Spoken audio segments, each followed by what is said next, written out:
Il y a beaucoup trop de films actuellement qui sortent pour s'intéresser à des films de merde.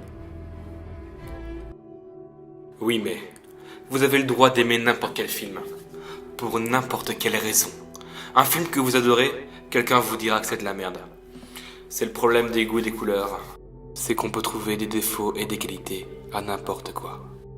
Il y aura des personnages qui auront changé votre vie, qui pourtant ennuieront d'autres spectateurs. Il y aura des séries magnifiques qui vous sembleront être passées à côté de leur public. Et il y aura tant d'oublis malheureux. Tellement. Au final, on est passionné par les films qui nous parlent, pas par ceux dont les autres nous parlent. Et parfois, juste parfois il faut l'admettre, ceux qui nous parlent sont des plaisirs coupables.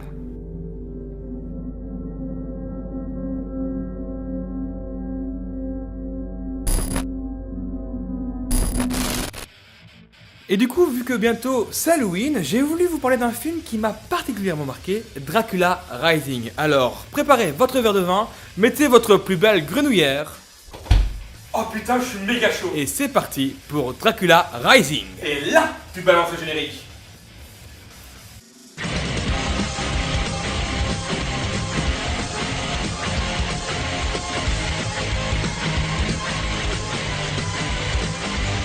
Alors là, prépare-toi, on balance de suite le menu du DVD et déjà rien que ça envoie du lourd.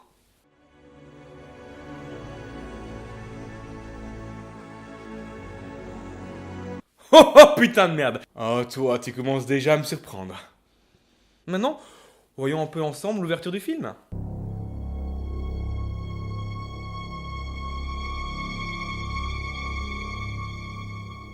I wandered around and finally found the one for me. Alors les gars, petit conseil comme ça que je vous donne, c'est gentil, c'est pour moi, c'est cadeau.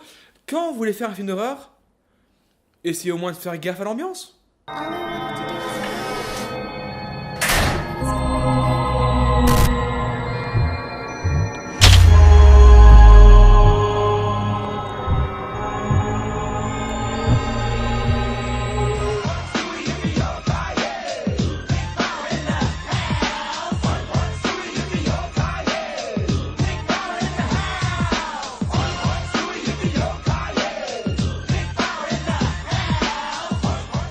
Et c'est donc pour ça qu'une ambiance est importante. Du coup, on fait défiler le générique.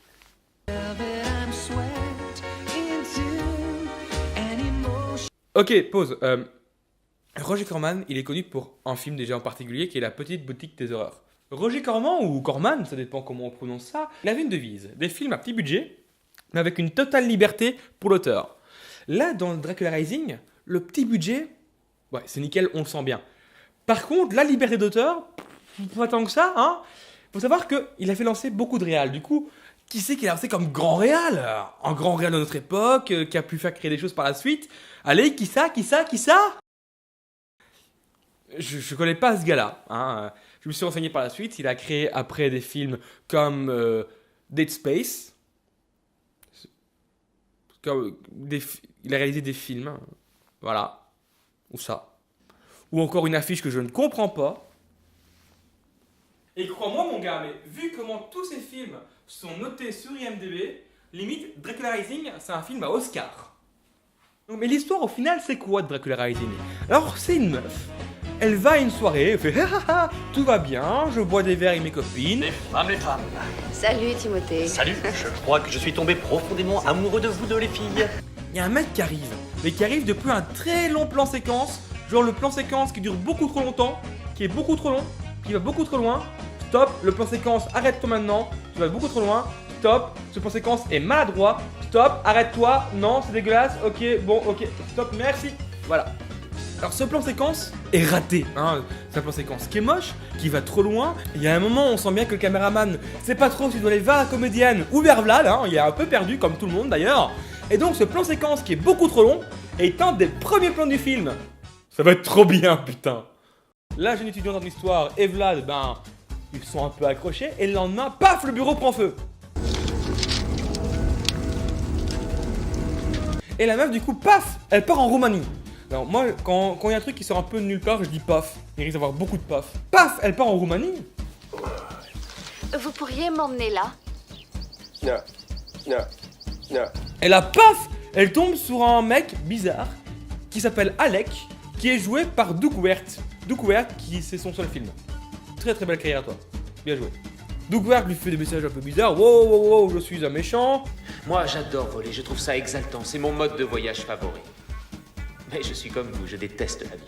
Et puis il y a Vlad qui fait pourquoi tu l'as ramené ici? Parce que voilà. Ah, fin du premier acte. Le voyage tourne au cauchemar. Obsédée par des visions issues d'un passé lointain, elle découvre qu'elle a déjà vécu. Bon. Là, on découvre que peut-être que l'historienne a eu un passé un peu tumultueux. On apprend par la suite que, à force de voler du pain au moine, le moine commence à apprécier Teresa version Moyen-Âge, et que du coup, Teresa version Moyen-Âge et Vladislav version Moyen-Âge, ils étaient copains-copains. Mais ils pouvaient pas faire ça parce que les moines ça peut pas faire ça. Les moines ça peut pas faire. Je m'en vais. Du coup, il y a Alec qui est pas content. Péché d'intention est pareil au péché accompli. Et puis paf, Vlad du Moyen-Âge et Teresa du Moyen-Âge sont devant une cascade.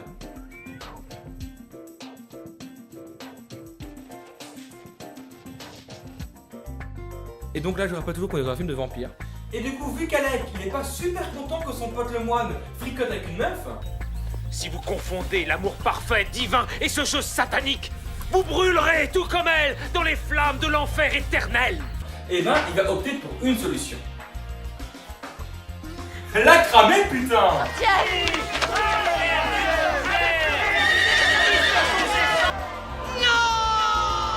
Non. La violence n'est jamais la solution. Par contre, le feu. Puis Vlad découvre que ce qu'il considère comme un dieu ou comme un père, c'est pas très clair, est en fait un vampire. Et donc le vampire va vampiriser Vlad afin qu'il puisse attendre Teresa, qui va se réincarner en cette jeune historienne 400 ans plus tard. Mais pas pour que Vlad soit seul. Tiens, je vais aussi vampiriser son meilleur ami là, le mec qui a cramé sa meuf. Ils vont super bien s'entendre durant 400 balais. La scène de fin, on se retrouve dans l'enfer. Mais pas l'enfer diable ça. Non, l'enfer des putains d'effets spéciaux. Là, ils se sont dit putain les gars, c'est notre money shot, on fait tout ce qu'on veut là-dedans.